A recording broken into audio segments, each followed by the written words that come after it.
同學仔，大家好啊！常識科單元4就係叫做食物。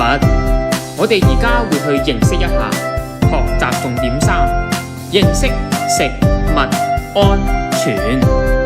我們購買食物時，食物安全要注意，包裝完好可以買，食用日期清楚晒。食物安全係非常之重要，我哋喺購買食物嘅時候，必須要注意食物安全，購買包裝完好嘅食物，同埋留意食用日期。利用冰箱保存食物，正確使用一定得。學習使用保鮮盒，實踐環保一定得。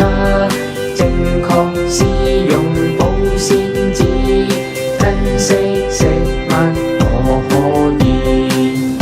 同學仔有冇試過用保鮮紙、保鮮袋或者係食物盒去保存食物？